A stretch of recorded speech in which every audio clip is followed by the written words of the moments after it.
live here then.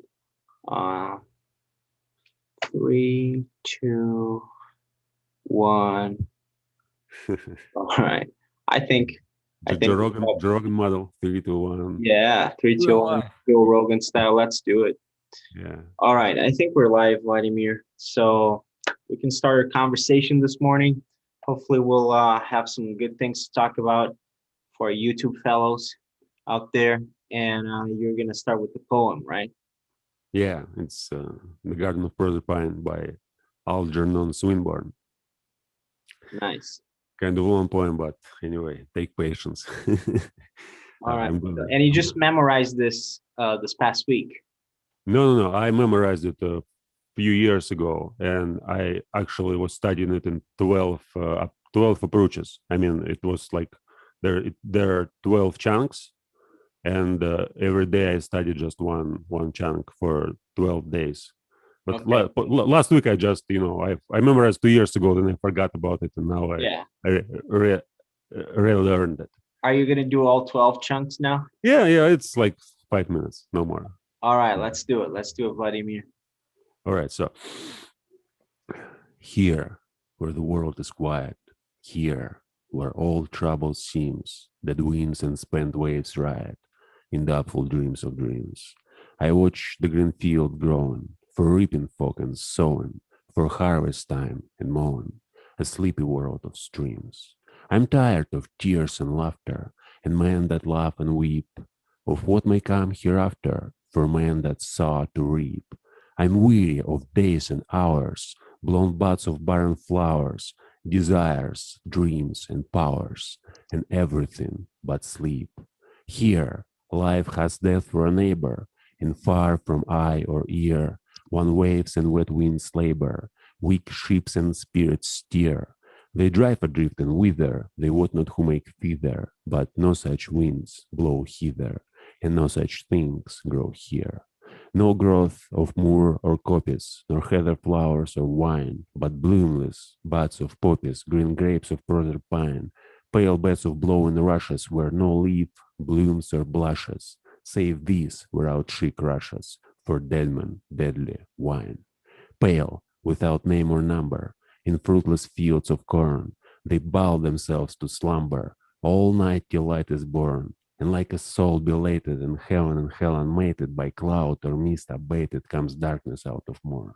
Though one were strong as seven, he too with death shall dwell, no wake with wings in heaven, no weeps for pain in hell. Though one were fair as roses, his beauty clouds and closes, and well, though love reposes in the end, it is not well. Pale, beyond porch and portal, crowned with calm leaves she stands, who gathers up all mortal things in cold immortal hands. Her languid lips are sweeter than love's who fears to greet her, for men who mix and meet her from many times and lands. She waits for one and other. She waits for all men born, forgets the earth her mother, the land of fruits and corn, and spring and seed and swallow take wing for her and follow where summer songs ring hollow and flowers are put to scorn. There go the loves that wither, the old loves with wearier wings, and all dead years draw thither, and all disastrous things that dreams of days forsaken, blind buds that snows have shaken, wild leaves that winds have taken, red strays of ruined springs. We are not sure of sorrow, and joy was never sure. Today will die tomorrow, time stoops to no man's lure, and love grown faith and fretful, with lips but half regretful, sighs, and with eyes forgetful, weeps, no love can endure. For too much love of living, from hope and fear set free, we thank with brief thanksgiving whatever gods may be that no life lives forever, that dead men rise up never, that even the weariest river wins somewhere to the sea. Then star nor sun shall waken, nor any change of light, nor sound or water shaken, nor any sound or sight, nor wintry leaves, nor vernal, nor days, nor things diurnal, only the sleep eternal in an eternal night. All right. Yeah, funny, Nice, man. That fun, was good. funny poem. Are you, is it over? No, Awesome. there's Awesome. 15 minutes more, but I'm just kidding. No, no, it was good, man. It was good. You had a nice flow. You're getting you're getting into it. Yeah, yeah, I'm practicing this. Like, I guess soon I'll start writing my own poems. Well, maybe half a year. When I was studying Russian poetry, there actually was the moment when I was kind of engaged in this process, and it basically happened because I started just reading only poetry. So I mean, I was reading books, and at this moment, I started like reading like many volumes of books only in poetry. So I stopped reading anything in prose. And Okay. after a few months of reading poetry, I just automatically started conveying everything like in poetry. So it's kind of natural process. But in English, I can't do that still. I told you like a few times before that I can't understand it. I read and it takes too much time to get through just one poem to understand the meaning, Yeah, man, it's difficult. translate all of these things. We stopped last time on this discussion about self-discipline. Uh-huh. I suggest to talk a little bit about time management. Time management. Wow. Yeah, Yeah, that's something I could improve on. Let's yeah, and it's yeah. like there's the whole system, and it's so simple. All you need to do is just to understand the big picture. So, like every day you have 16 hours, 16 hours of wakefulness, right? In a week, it gives you 112 hours, and in a month there are 448 hours. Okay. So basically, the idea is to take all these hours and understand what you are doing, like in these hours. Like if you have, uh, like let's suppose we are calculating like where you spend time during a week. So Yeah. what consumes the biggest amount of time, like and how much of it, like for example, you must say work. Yeah, how much time do you spend on work? S- are you asking me? Yeah, yeah. Like Well, I mean, right now I'm in kind of like in a transition phase, so to speak, because I have to take care of the baby, and we need someone to take care of the baby. But right now, in the US, it's so expensive for daycare. If you leave the baby at daycare, that costs, it's like $300 a week, three wow, hundred that's dollars a week. that's crazy. I may live for not for 3 months. I For mean, this it's very one. expensive, like $300 a week. So right now I'm trying to do my other stuff, but also take care of the baby during the day because, my wife goes to work. So you work from home, right? You don't go anywhere. Yeah, so I stay at home. Yeah, I stay at home with the baby, basically taking care of the baby and doing my stuff and like looking for a new job. So that's sort of like that has been my routine for months now. Yeah, but the idea is like to figure out exactly how much time do you spend on what. So, for example, what's the biggest part of your day of Yeah, I your mean the routine? biggest part of my day is, I mean, taking care of the baby because that's How many hours? I mean it's a lot of hours. It's But think about it in a week, like yeah, no, not in one day, but I an think average, it's probably like probably 6 hours, 8 hours a day. Probably. 6 8 hours a day. Yeah, So it's like 30, because like she needs constant supervision. You can't just let her do her thing. like for 42, 50, 56 hours a week, right? Something like that. Yeah, So like, I let's would say have to think about it. It's either 6 or 8 hours. Something like between those two. so let's say 50 hours. So you have 62 hours more. And then the whole thing Well, is to use the other hours in the yeah, you best have way to possible. understand. You have to understand how do you spend these hours. So what consumes the second, you know, the biggest amount of time? For me, it's probably, basically just the second one. I mean, I waste a lot of time doing stuff that is not like super productive. Um, Well, it's not, it's like it's not. Look, the whole idea is that right now it's hard to figure out for you since you try to use your memory. But if you, for example, start writing it down at the end of the day, you may okay, like 8 hours baby, 2 hours this, 2 hours that, 2 hours that, and you at the end of the day you have like all your time uh, divided in certain categories. And the next day you do the same, and eventually, like you have to know exactly where you spend like your time and which categories. And then like in my case, I remember I started doing in 2013, and after calculating I realized that half of my time I don't know where I spend it. yeah, I mean, it's the same with me. It's the same with me. And it was so fun because if you have like half of the time, for me it was like 50 hours. I was thinking 50 hours, like if I just you know take 5 hours of it and focus like and start studying English, for example, I might just learn English in a year if I will be able to use these 5 hours. So and basically you just divide your time and categories. You see that you have a lot of time, like free time, and you use this for you prepare before. So you think about it before and then you do something that you really want to do.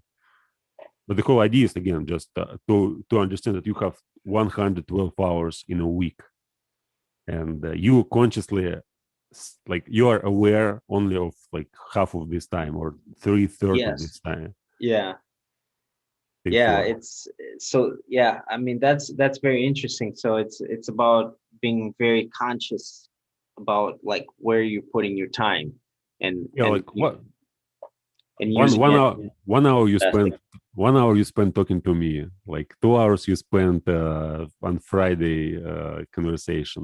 So Yeah. it's like 3 hours. So you basically just take all your routine and try to organize it in a kind of system.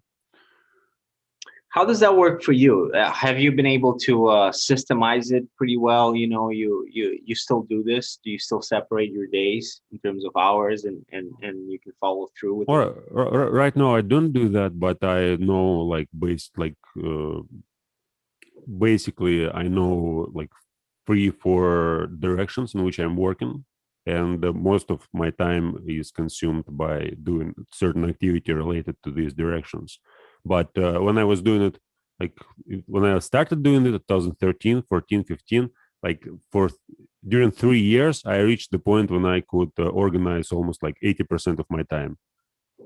So at the end of and I was writing every day, and at the end of the month I knew exactly like how much hours I spent on on there was basically gymnastics, walking, studying like philosophy, studying languages, reading, writing, doing self-talk, and basic stuff like eating and washing, taking shower, whatever. So I Yeah. knew like all in category almost like all my time, but 80% of it. And it was, but then I started doing this self-programming, which I mentioned a couple of like before I was talking about like self-programming. When you write a program for yourself, like you just begin at morning and you write the whole day what you're gonna do. Like from 9 to 10 you do this, from 10 to 11 do this, etc.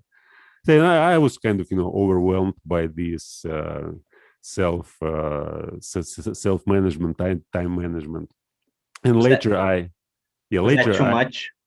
Was that too much? well, I became like a robot. So Yeah. by just the self-government, so you decide to do something, you you are doing it, and there's almost no freedom for Yeah.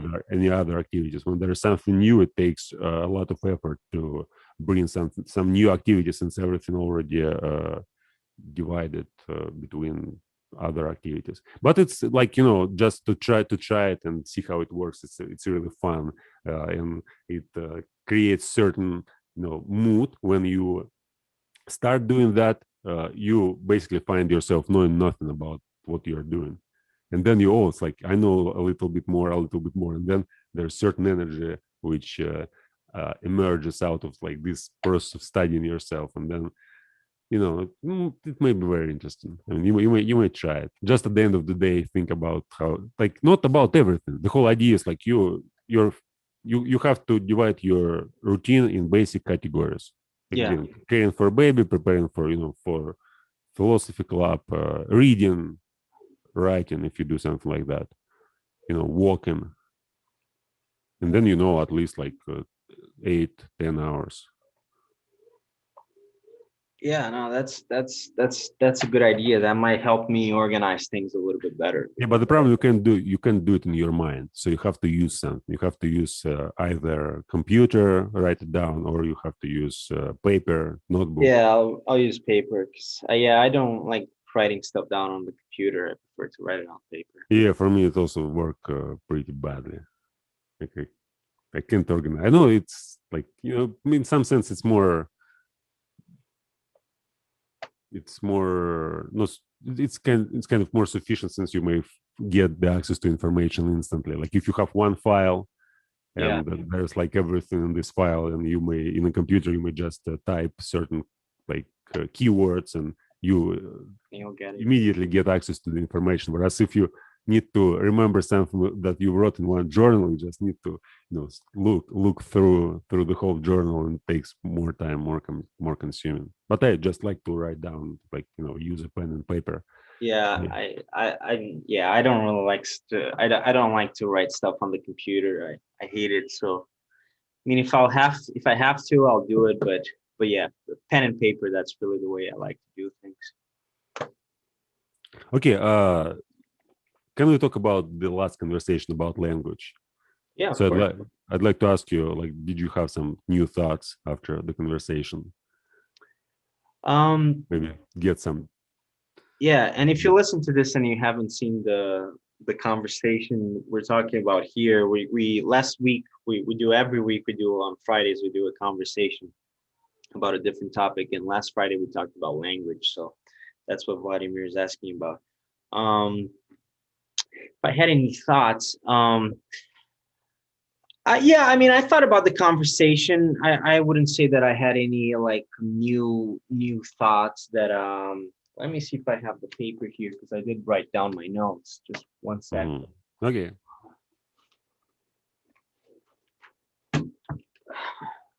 Yeah.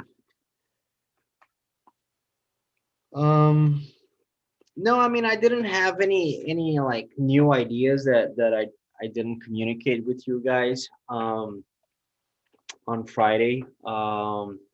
But I mean, it is an interesting. I think it's a really interesting topic, language, and we did talk about a bunch of different things about language. I would say, more than thinking about like a specific idea, I've been recently, I find myself being more interested in figuring out even more like what we talked about before the conversation on Friday, you and me, about like how you structure your thought, if you're thinking in a different language, if you're thinking in a language at all. So I've been kind of in my life, I've been thinking, well, am I thinking about something now? Am I having thoughts? If I'm having thoughts, am I having thoughts in a certain language? And it's very weird, it's very weird to think about this. It's not very natural, and I still haven't quite figured out, but I'm trying to be conscious about if I'm thinking or not during the day.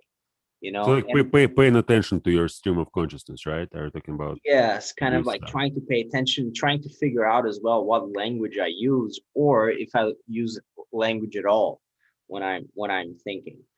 And Yeah, in a foreign language, it's when I was thinking in my native language, it was I wouldn't say it was hard, but often I found myself like I was thinking that I was thinking, but actually it was just it was daydreaming or whatever. And when I started thinking in a foreign language, it's like you always know that you're thinking since you're using a foreign language, and you are aware of the process all the time. I mean, I could go for a walk, and if I use Russian, I may just, I may think that I think, but actually there's nothing, and I can't remember what I was, thinking about. But Yeah.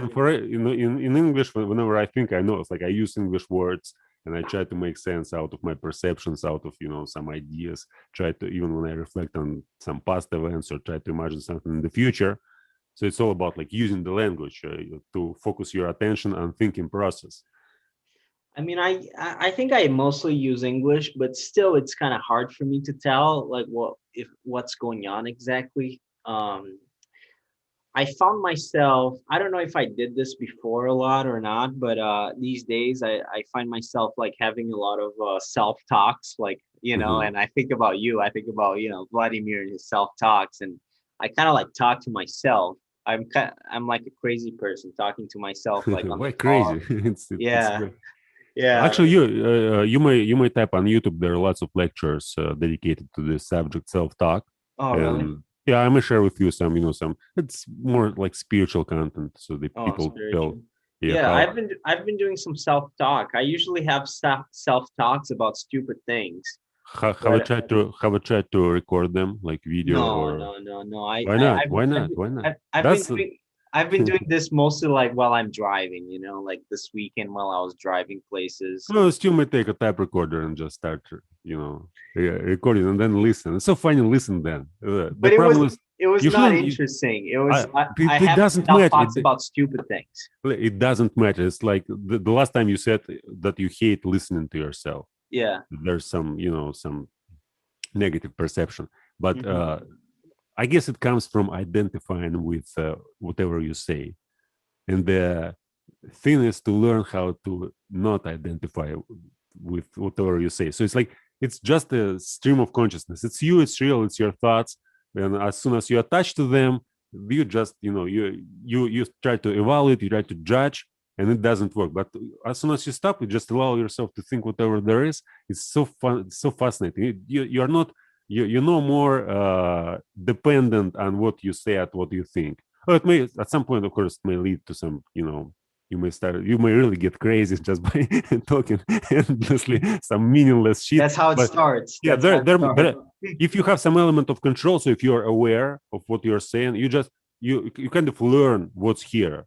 You allow yourself to say whatever there is, and then gradually, like you will get when you get used to it, it just you may just no. I enjoy doing that, so I get lots of pleasure from self talk, and especially when I when I understand what like most No, of the it's time, it's most of the it's time, it's kind of nice. It's kind of nice. I talk about things that are really not that important for the most part, but it's interesting because with the self talk, you're one thing that it's interesting about is that it's more like you're more aware of what you're thinking, right? yeah, exactly, and Um, it's also more consistent when you mhm, don't verbalize your thoughts. You may just jump from one point to true. another without being Yeah, aware, without yeah. any consist. As soon as you start talking, there's some elements, so you can't just allow yourself just abrupt a thought and some moment and start a new thought. You create you create some patterns, some connections, and it makes, especially if you can go like for 1 hour, 2 hours. Usually, you get deeper in yourself and you discover Man, then something you that you really go deep into the rabbit hole if you start yeah, talking to yeah, yourself for 2 hours. yeah. Well, as I mentioned, I did like for 4 hours. So there was few, Wow. few, few times, and I wouldn't say yeah. For like the thing is that if you do it for 10, 15 minutes, it may be not interesting, but then you get some through some threshold, and at some moment you just can't stop since you discover something truly amazing, and you just don't you want to talk about it more. See, and then you're like, wow, this is like I never thought about it, and you just continue talking. I started today doing some new thing.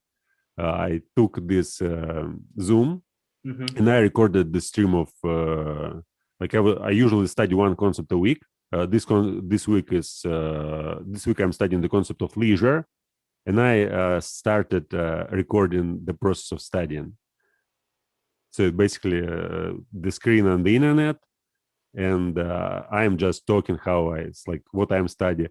And my goal was to verbalize the whole process of like how I think while I'm studying, and it Okay. changed everything. Like Really? I realized that before I actually didn't study anything. Like there's huge difference since I need to verbalize everything. There's kind of an idea of observer. Somebody is here, and I explain what I'm doing to somebody else. And this process of explaining creates a different stream of consciousness. So I, instead of just reading a Wikipedia page for few minutes, I just focus on every sentence, and I start talking about each sentence, how I understand, and trying to put it in my own words, trying to rephrase it, and it gives me more like profound understanding. So I've been doing it for like an hour and a half. And That's I already uploaded on YouTube. I guess I'm really gonna I'm gonna do it like maybe every day. Yeah, wow. I was it was like really amazing. There's some need for vocabulary. I couldn't describe everything what I was doing, and it bothered me a little bit. Since usually you don't need when I study, I don't need to verbalize everything. Some moments is just I get from one point to another without thinking about it. But this time I had to describe like how I click the button, how I like find this site or that site, what I'm doing there, and just some words like I didn't know these words. I had to learn new words to describe the process. But the description itself like was very, made me feel very excited. That's interesting. Reading Wikipedia, like do you read Wikipedia? Like, Yeah, I mean, I read it. Yeah, I mean, I read it. It's the easiest way to learn about something on the internet, really, because it gives you immediate information about something that is specific that you can actually Google. Um, I always yeah, struggle when I start reading an article. Like I open 5, 10, 15 different articles, since there's some links to other articles, really. and I can just focus on one article. I become interested in something else, and I may just go like you know find more and more. And today it also was the case that basically I started reading this article about leisure, and I get from one article there was a guy who was quite famous, the Thor Thurstein Veblen. Thurstein Veblen. Have you heard that guy? No. Thurstein. Doesn't much. So I read like about this guy, some his books, some other articles, and at some moment I realized that I might just do it for 5 hours. I mean, just this stream, and I said, You no, no, just keep no. opening different articles Yeah, it's about like something. keep opening different articles, reading definitions, trying to make sense of them, like rephrase them and put Yeah, I it mean, in. I guess that's good. You're exploring, you're learning things, so there's nothing wrong with that. Yeah, except of cognitive overdose. So if you do it 5 hours a day, Yes, it could be a I, little bit too much, I guess. But no, I use Wikipedia a lot. I mean, I like it. I know it's not 100% trustworthy, but mhm. I mean, it's the easiest thing to find information about a certain thing, and then obviously you can read other things to have more and more information about something. But I think it's a very good resource for sure to start understanding something. Like for example, in our conversation about languages, I read a bit about language, and a Mhm. lot of it was on Wikipedia, sort of like learning about kind of like reading about some aspects of language, some linguistics, some different languages. I read about a little bit about different languages. It wasn't a very formal process or anything. I was just interested in it. Um, So do you think like this guy Wittgenstein, who mhm. suggested that philosophy is basically like studying language? So you study philosophy, you like linguistic and philosophy. There's almost no difference. um, I've even had like an argument about this recently on the Facebook on one of the Facebook philosophy groups I'm in. Um, I don't think there's much value in defining philosophy, because really there it's not a very definable thing, like you can argue that there's one definition for philosophy, but f- yeah, I mean, I don't really think there is a definition for Yeah, philosophy. I guess we discussed it too, but this idea that what is knowledge? Like, is it Yeah. So something? linguistics is a little bit more specific, like linguistics is the study of language, and how the underlying processes of language, I guess, So it's I would liken linguistics more to history. Actually, I think they're very similar Mhm, because linguistics is basically the history of language, how language forms, where language comes from, how it evolved. So I mean, I study history informally. I'm not a like a I'm not a university or anything, but mhm. just because of I'm interested in history, I end up always reading about history every once in a while. My latest obsession, and I shared with you, was the pirate Pirates, history. pirates. Yeah. Yeah, but I mean, this happens to me. It's usually not as strong as the pirate history obsession, but I read about different aspects of history, and linguistics is really just one aspect of Yeah, history, but the reading history of is language. reading is work you while reading you're working with the language and like Hmm. all information you get through language. So you don't study like real object like history. Uh, you study language, but a special type of language. So it's like centered on history, centered on certain events which were happening in the past. And any other discipline like biology, math, chemistry, it's like language. So you study language, but maybe some math, maybe just one dialect, and physics and chemistry just different dialects of language. On chemistry, yeah, in Yeah, this I mean, you could make that argument, and it's not wrong. It's all about the perspective. If you're making that argument, it's certainly a valid argument. You can make that association for sure. yeah, and the idea behind it is also that it's like you can't learn the real world. All you can like learn is just the language and the description of the world. Like this, going back to Kantian, And, this and even thing. to Plato, that was his most Yeah, famous idea, right? That you have the things that we know, and then there's like this perfect object that is yeah, and these are real perfect things. idea. And perfect idea is like language. It's not the world. So you can't see Right. the So our idea in the language is world. sort of, it's almost like a third step, right? You have the perfect ideal, then you have the whatever it is that we see in the world, and then the a further step is like whatever we can describe about, things that we see. And that's language. That's when we Yeah, get and language. also the It's our questions like description of something.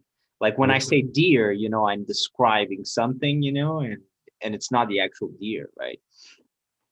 and also the question is what's the primary thing, like the description or the real world, Well, or the if real there. world, I think, the real world is How the do real how thing. do you know? Well, I mean, it's So, just, of course, you're describing something that, so the something is a priori, it comes first, and then your description is an attempt to make sense of something. yeah, usually there's like it's probably both. So you can say that something is uh, primary and something is secondary. But all these schools like idealism, realism, spiritualism, materialism, so they still like this. They focus on one aspect of reality and say this is like the most important, the first thing, and everything else is just maybe interpreted through this thing. Hmm. Would you like to talk about some philosophers? Like I suggest to discuss, like to find some books, which we may consider as the most important books in philosophical history and literature, and just to get through these books. Yeah, I mean, Like one to thing. make we will make our own history of philosophy right now. Like to In start. what sense? Hmm? Well, I mean, I did order the Dostoevsky book, and Hmm. I need to check on that because I don't know where my book ended up. Like I ordered it on Amazon, I still haven't gotten it, so I probably need to check. And Um, the underground man, the yeah, underground man, the notes from the underground. underground, yeah. So yeah, I mean, I wanna start reading that, and I mean, but yes, I would be interested in discussing different philosophy books, and as a lifelong project, we're Mhm. going through these books and discussing them and trying to learn about them and learn from them. So Yeah, we might try to take some. We discussed Plato's Republic. Yeah, yeah. and there was this book had huge reception. So other philosophers based there, and more in Thomas More Utopia, I guess it was also like based on Plato's Republic. Well, yeah, I Uh, think so. Yeah. are you familiar with some other philosophers who like wrote kind of similar books About related? Utopia. Yeah, maybe not Utopia, maybe some who was influenced by Plato. So we may take some I mean, German everybody was influenced by Plato, right? He's like the godfather. Well, to some, no, yes, yeah, A lot of people, not everybody, obviously, but a yeah. lot of people. I mean, At Plato was least, one at of least, them. I guess all philosophers knew, like some probably read his dialogues. Not all of them. I mean, pre-Socratics, all pre-Socratics didn't know them. Yeah, pre-Socratics didn't know about Plato, but no, I Heraclitus, mean, Parmenides. everybody, I guess, read Plato, but I mean, Plato is a big one, right? I mean, Plato, Aristotle, those are kind of like the big two. Uh, Yeah, that for me, important source of knowledge about ancient like Greece was Diogenes Laertius. Have you heard this Diogenes Laertius? He wrote Mhm. a book about ancient philosophers. Like Oh, well, that would be interesting to read. Yeah, I mean, Plato. it's unfortunate because I'm sure there's lots of stuff that we lost, that we don't have that we're probably on there. We're Yeah, probably there are many books were destroyed when Alexander this library was fired, right. Yeah, burned. so it's a shame, but we don't know what we lost, but I'm sure we lost stuff. So Yeah. it's kind of a shame, but it is what it is. You gotta move on. So um don't you think, like, it's interesting to me the fact that most famous philosophers are kind of old, like we don't really have a lot of modern famous Modern philosophy. philosophers. Yeah. Yeah, and I wonder why that is. I wonder if um we just don't have a lot of people that if that art form or that discipline knowledge, if it's just not done anymore in the same way. I wonder if that's the case, or if it's just the case that there are some philosophers out there working on stuff that will be famous like in 50 years from now, but they're Yeah, not famous now, I think this one is more accurate since I don't think that there are more alive philosophers than there was during the whole human history. I mean, combined. True. That's true. That's true. But at the same time, a lot of like philosophy today, for example, is like academic philosophers. Yeah, history of philosophy. Yeah, and that's mostly history of philosophy, so they're basically talking about, what people said before, Mhm. like people that are coming up with like a new But it's idea. not. It's not. I guess it's not important since tying it to your. Remember you asked the question during the conversation about the superiority of languages. Like if Mhm. one language is more superior than other, if there's like literature, poetry, philosophy Yeah, developed. So I guess a philosopher is basically a person who just develops like writes not just write, but maybe writes lots of books and. It's like it's a unique worldview presented in his books, and yeah, we don't know many of these modern philosophers since we just don't have enough time to read 10, 15 books. But there are lots of people who like wrote books in last 10 years, like true. hundreds of books, and they're certainly like some of them, of course, they write history of philosophy, but there are many original thinkers, but we just simply we can't read them all, we can't understand them all, but we Yeah, understand Plato or philosophers like Kant, Nietzsche, since there was a huge reception. So the same Nietzsche, for example, he was read by hundreds and thousands other philosophers, and they all mentioned him as a philosopher, and that's why he is so famous, and people still continue reading him. Whereas somebody who writes now, he is not famous and he has no influence on other people, and therefore it's very hard to find. But imagine how much people right now on the internet, and how how many people on the internet, and how many are really passionate about philosophy. So you go on different channels, there are million subscribers on some channels, and they all like watch, write comments, and try to do something on their own. Yeah, I guess it's like it's 50 years. It's I can't even imagine what's going to happen like with this internet stuff. So knowledge is free. Everybody is able just to study whatever they want and produce some sort of ideas, new ideas. Not necessarily new, but just create Yeah, this no, I huge. mean you're right. I'm sure there's a lot of stuff out there. It's just it's hard to kind of they're not famous like what you're saying, like a Nietzsche is famous because he's been mentioned by so many people afterwards. And uh yeah, probably during his time Nietzsche was probably not super famous, you Yeah, know. nobody knew Nietzsche. Like he became famous only post him. Well, some people knew him, but in Germany he wasn't known. He was known more outside of Germany. There was some Dutch professor who made lectures like on his books, but inside Germany, nobody knew him. And only after his death, people started reading It's and like a paying painter, attention. you know. It's almost like a painter, you know, that he Yeah, painters only get famous after they die, and then it's kind of like yeah, too late for them. But yeah, yeah. it's better late than never, right? Even if you're dead. Yeah, but Um, he like Nietzsche, he knew what he was doing, and if you read Ecce Homo, for example, he's aware like of his he knows that he's going to be like the most famous philosopher, and he claims like everywhere like people don't understand me, but a couple of decades and I'm going to be the best philosopher. Like everybody will talk only about me, and so he knew he and kind of my knew. philosophy is like it's like all philosophy, nothing else matters.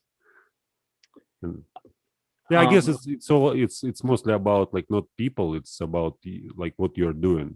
So for Nietzsche, for example, he dedicated the entire life to philosophy, and he had like some probably genetic predisposition to do that. He was like his parents, like his father was a priest, and this yeah, he uh, was a pastor. Yeah. so I guess your heritage is very like it plays a huge role. So there must be some generations of people who really did a kind of intellectual work for you to be able to study some to develop yourself into philosopher.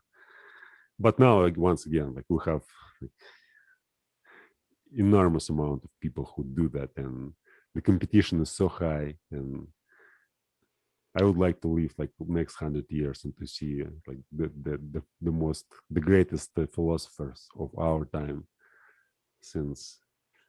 Yeah, and I don't know. I don't know what will happen exactly.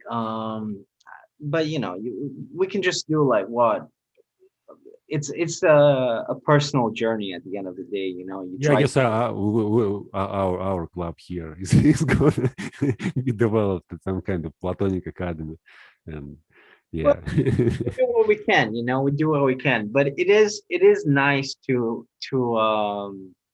I don't know what's going to happen in the future, but it is very nice that we've developed, here in the Twin Cities, we've developed sort of like this philosophy group.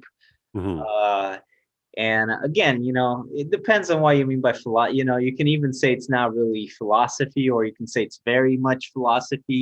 But we developed this group of people, and we call it philosophy at least. But we like to get together, and we like to talk about issues and discuss issues. And this is not something I was ever a part of before. It really started here, and like about 3 years ago or so, and that was I was kind of like part of that organizing stuff, but I wasn't the only one or the first one.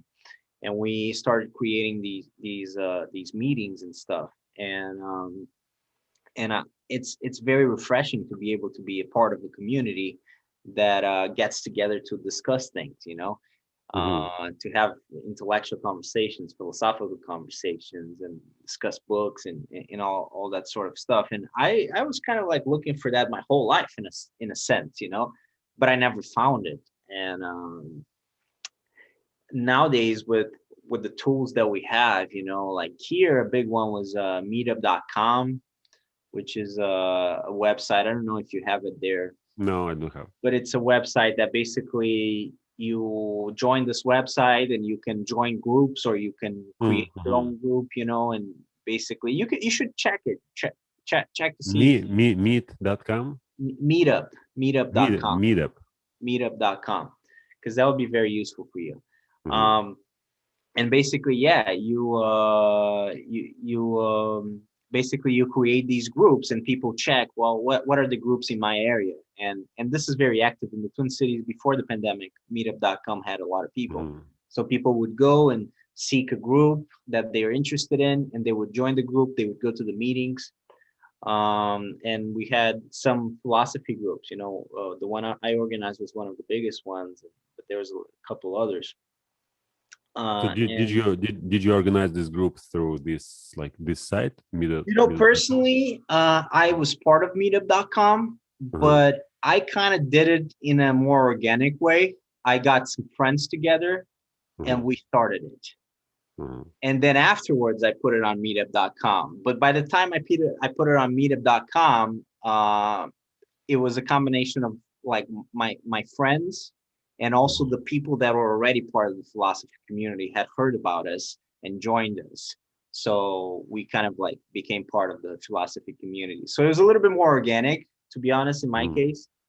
But the reason why there was like a philosophy scene, so to speak, was mostly because of meetup.com, because people had been already organizing in other groups and Uh-huh. used to go to meetings and stuff. So that's Yeah, why when they heard about us, they were already sort of organized. yeah, technologies are spectacular. I mean, Yeah, no, that was really nice, and it's nice, to have created this community. And like last night, no, it wasn't last night. Sorry, it was on Saturday. It was a cool moment because with this pandemic stuff, I haven't really been seeing a lot of people, but now it's getting a little bit better because people are getting vaccinated around here. It's becoming a little bit better to meet people. mhm, But we actually went on a boat trip, because we mhm, have lots of lakes in Minnesota. So I have a friend he doesn't have a boat, but he's part of a boat club. So it's basically like a subscription that you can rent out boats for free. You mhm. have to pay like a year fee or something like that. But he's kind of rich, so it's okay. Uh, but basically, he brought us all in his boat, and we went out for sort of a little cruise on our lake around here. And then afterwards, we had some steak at someone's place, at my friend's place, and we grilled some steak and stuff, and a little bit of fish. So that was very nice. I hadn't done that in a long time. And then when someone was asking people, where they came from, or how they were part of the group, and basically, it was like, oh, you're part of the philosophy club, because the Mhm, mhm. philosophy group, or you're part of couch surfing, which is sort of like this other group that I'm a part of. That is, I don't know if are you familiar with couch surfing? No, It's a group like for travelers and stuff. And travelers. yeah, and I'm Mhm, sort of a part in this area. I'm part of those two communities. Couch mhm. surfing, which is for travelers, and mostly the philosophy community. And I thought that was so cool. Hey man, this is really cool. Like he's at the way people think about it these days is like when we get together with people is like if they're part of the philosophy community or not. That's how we meet people. So it's almost like it's so unusual. I had never been part of something like that in my life. It's usually like you have your theater group, your music group, you know what I mean, Yeah, now you or will your have football group. Now we have the philosophy every. group, and that's how we meet people. That's cool. It's so unusual. It's not something very 21st century like, but that's what we did around here, and it's fun because we get to get together. It's what you're doing in Russia as well. You're getting people together. Yeah, Well, but just like don't do again, philosophy as such, but you do like conversation groups and you turn it into philosophy. So it ends up being the same. yeah, but the internet again is like to organize a group in a like in my town, it's not a big deal. But to create a group on the internet and gather some philosophers, like here we may get access to real like the philosophers who really do like philosophy for decades. And the point is like if we grow as a group, we may just attract more and more people who are really passionate about philosophy and who want to discuss their ideas and who can understand these ideas. Since for me, for example, I consider myself to some degree a philosopher, and it's not easy to find people with whom I can communicate about those ideas. Like most of the time, when I communicate with people who like live in the same place, there's nobody interested too much in philosophy. So it's just a few hours and you exhaust everything. There's no way to continue to go on. But on the internet, it's like it's an opportunity to find like basically you may reach everybody depending on how deep you got into the subject. In the internet, you have even more possibilities, yeah, because then you don't have the physical barrier, right? And people, you can really connect with people that are interested in the same things that you're interested in. Yeah, but the idea also like to like imagine it's like a brain. So the internet, it's like brain, and we're just individual neurons. And so if we study philosophy, we basically like create some patterns between these neurons. So we create kind of a structure in the brain, and we spread some information. We try to organize this information in a certain way, and then attract other neurons, like individual neurons, who also wants to be a part of this structure. Yeah, it's like creating like this mechanism, this hive. Yeah, it's interesting. It's sort of like, like imagine being in ancient Athens with, and they had this, they create, essentially they were doing the same thing, but they were doing it in a more, I guess not non-technological way, but Yeah, and there was no opportunity like they could do it only like in this limited area, a limited field. But now it's like unlimited. You may basically reach everybody, like every living philosopher. so it's exciting. I mean, it's a good time to discuss ideas. It's a good time to discuss ideas. The problem is, I mean, there's so much stuff, like, and this is a problem about anything, these days, is that it's just we live in a time that it's there's like 7 billion people in the world, there's like 3 billion people on the internet, and it's hard to stand out in any way. It's hard to like get through the noise, Mhm. like like Well, you post something on YouTube, and for example, and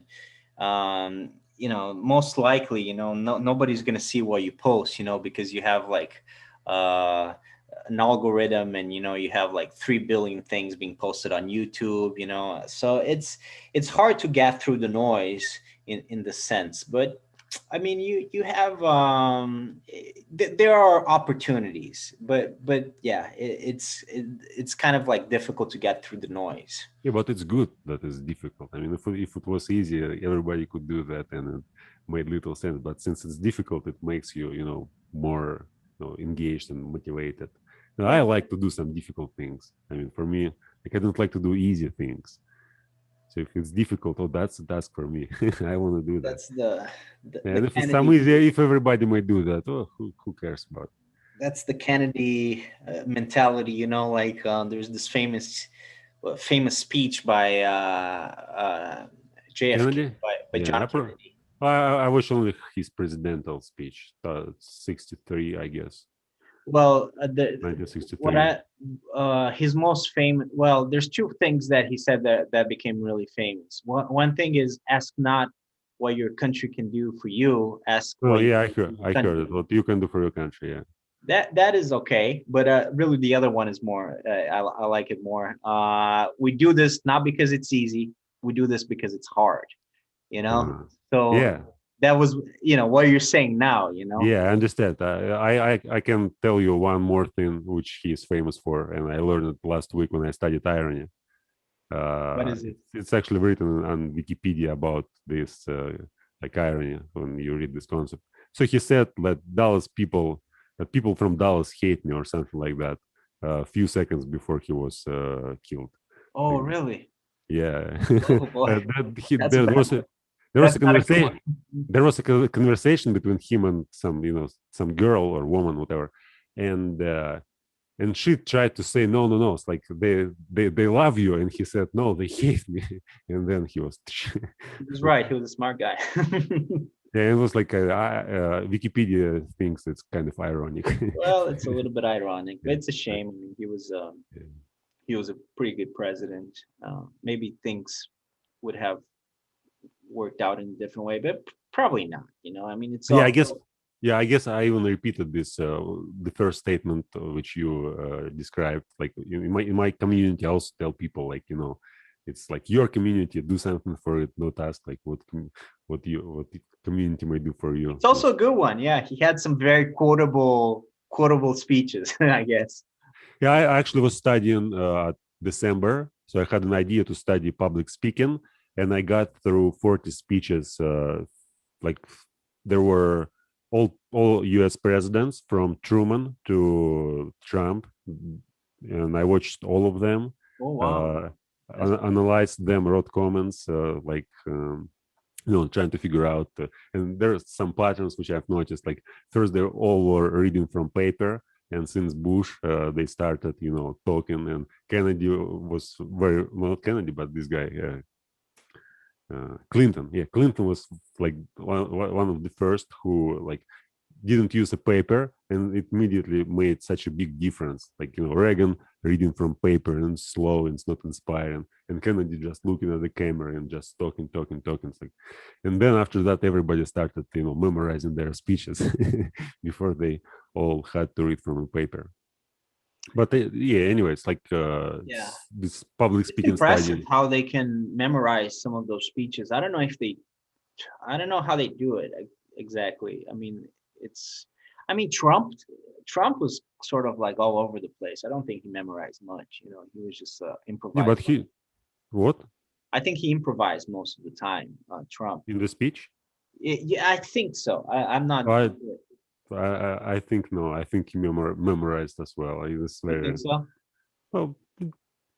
But the It stuff that doesn't he take a lot. said It was doesn't take not a lot very of time. good. Like 15 minute speech. It's like I remember, for example, I could memorize 20-minute speech in a few weeks, and then it took me like I read the lecture 2 years ago, and I wrote this lecture first. It was 10 papers, and then I memorized them in 10 days, like one paper a day. And then I was repeating it for a few weeks, and then I gave the lecture, and nobody knew that I was reading the lecture like from my memory. It was perfect. I didn't say any filler word. Like it was so perfect. I rehearsed it like 20, 30 times Wow. to make a good But you impression. have a And very good memory because you work on it. yeah, but You presidents, I guess they have to have also good memory. I mean, probably, yeah, probably. I guess it depends on the president, but yeah, it's more about like if you have time, you have 10 hours, like free 10 hours when you are not busy with anything to memorize. Like it's not too hard. It just requires dedication, attention, like free yeah, time. but Yeah, I yeah. have. In any case, like Kennedy had some great speeches, and Roosevelt had some great speeches as well. On my speaking club at the beginning we play some kind of games, and one of the game we played recently was we build a story. So for example, I say one word, like for example a cat, and you have to say like this first word, and you have to add something else, like a cat went, and the third person says a cat went to somewhere, and we build a story by repeating the whole thing. And this week we build two stories. It's like 3 4 sentences, but everybody can remember the whole story since you need to repeat like the whole sentence, adding one word. And there was like the whole story may consist of 30 40 words, and people remember it at once. Oh, they remembered And everything. yeah, and yesterday I asked like there was someone who came to the two meetings, and I asked him to repeat the story, and he could remember almost like without memorizing them. Wow. He could repeat both stories, and then I had this idea that like it's very amazing pattern of like how to memorize something. You just start one word, then you repeat two, then you repeat three words, then four. If you forget, you get back and repeat the three. And you can keep in mind, if you can keep in mind three words, you go forward, you learn four. It's like every time when you can add one more word, you continue, like you go on. If you can't, you just get back and try to keep in mind like this like 4, 5, 6, 10 words. Like adding one word, one word, one word. I actually do almost the same when I memorize poetry. But I don't memorize words, I memorize lines. So the first line, the second line, I can keep in mind two, I learn new one, and then I can keep in mind three, I learn new one, and usually it takes just 20 minutes to memorize 16, 20 lines. That's awesome, man. Yep. Yeah. Hey Vladimir, it's we're almost out of time. So do Yeah, you I see you. wanna Six. bring up something else? Yeah, I have some more points, but I guess we don't have time to discuss them. Yeah, we'll get to them later. We Next can time.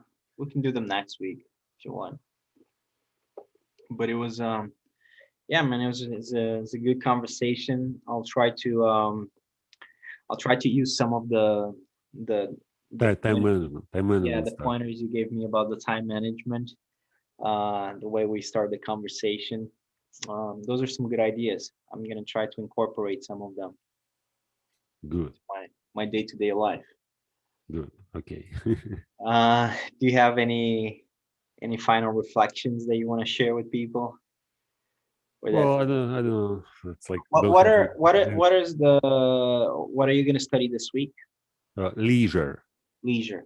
Okay. Yeah, Well, you may you if you have time, you may watch like I will upload on YouTube today's studying. It's an hour long, but okay. you may just watch like 10-15 minutes to figure Are out you? like I will. Yeah. what, what Are you just studying like the concept of leisure or like the history of leisure? well, you'll see then. It's better to see than me explaining it once again. It's like I'm trying to I study and I verbalize everything like what I'm doing. So I'm just basically I'm speaking for an hour and a half and looking for information and explaining which sites I use, how I use them, and how I get from one site to another. And sometimes getting a site and talking about different About things. other things. Yeah, but mostly it's like focused on like the studying of the concept. Yeah. Like just now before you've had this time throughout the week to study a lot about leisure, like what's the one thing that you're most interested about that conversation? What made you be interested in leisure, the concept? Leisure. Yeah. Well, I remember I watched the lectures by Wes Cecil. It's one of my favorite YouTube philosophers, and the whole idea of leisure, it's the same idea as in Greek it was called otium. And this word otium, it was I remember 2013. When I was studying philosophy, in Latin there was a phrase by Socrates, and this phrase was like translated in English. It was leisure is the highest property, or the best property, or the best commodity.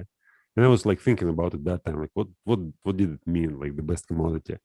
And yeah, and later recently when I watched this lecture, it's like I started thinking about it again, and the whole idea is like leisure. So you have it's like this free time, it's actually the most valuable and the most important thing, and everything else it's not so valuable. And depending on how much free time you have, it's basically determines the quality of your life. And I try to organize my life in a way that I have like 80% of my time it's like free time, and 10% I just have to do some stupid work to earn money to to provide some things for life, for living. Yeah. Do you live by yourself or Yeah, like I have some passive income, like a little bit, but it's enough for me. Just 50 bucks a month, and Do you have a uh, do you have a girlfriend or something like that, or a wife? now, not. I had the relationship last year, and That's it didn't turn quite well. all right. uh, but It's it's part of life. a different topic Um, for discussion. you know, Yeah, I I was studying this relationship. It was so novel for me. I mean, it was one like before I didn't have relationship for 3 years. So since I started studying English and thinking in English, I abandoned all sorts of relationship for the sake of studying. I mean, I decided to focus on wow, that's studying and hardcore, man. That's be not hardcore. be not involved in anything else since it was very distractive. And like That's last hardcore. You say you consider yourself a philosopher to a certain extent, but I think you're a hardcore philosopher, man. That's what you oh, do. There yeah, aren't that maybe, many maybe. people No, that. I'm trying to be modest. Yeah, that's what you do. Well, you're a poet as well, but Bertrand Russell has a very interesting essay. It's not a book. It's like an essay that he wrote, and it's very good. It's about leisure, essentially. It, Mhm. I'm just trying to figure out the what it's called, but I can't remember right now. But it's basically about something about happiness or something about free time. It's basically he's talking about the work week. Let me. Oh man, because now it's annoying me. I need to because I need to tell you how to find it. Bertrand Russell. But basically, he's talking about free time essentially. Mhm. Um, what's it called? Hey, do you know what I'm? Oh, in praise of idleness. In praise of idleness. In praise of idleness, Idleness. what is an idle? Idleness. The idle. Idleness, idleness. Okay, okay, I got it. Yeah, In praise of idleness. Okay, I'll check it out. yeah. That one is really really good. Wait a I second. think you should definitely, especially because you like to research stuff. Um, I think that one will be a very, very pertinent Mhm. essay for your study. Yeah, I'm trying So to that's a very interesting one. And then I had something else. 12 pages. Yeah, I can manage to read that 12 Yeah, pages. I think you'll enjoy. I think you'll enjoy that one. And it's essentially what you're saying. That and Mhm. what Plato said. That it's very valuable. That free time is a very valuable component of people's lives. Yeah, I'll probably even record the video while reading it. I mean, I like as I said, for me today it was like novel experience. So recording on Zoom, whatever I doing on the internet, and yeah, I might just read it and talk about it. Like maybe uh, try to explain something or try to just to read and talk about simultaneously. And Thoreau as well. Have you read Thoreau? Yeah, I've read Walden, Yeah, okay, yeah. So in Walden but he talks about that at length, so it's a book. but It's I actually wanted to read this guy Velben, whom I mentioned before. hmm Like he was kind of American Marx. yeah. Like Okay. American Marx. Okay. yeah, Um, yeah, one quote I like about Thoreau, and maybe I'll just paraphrase it because I don't remember the exact quote, but it's something like most men live lives of quiet desperation Mhm. or something like that.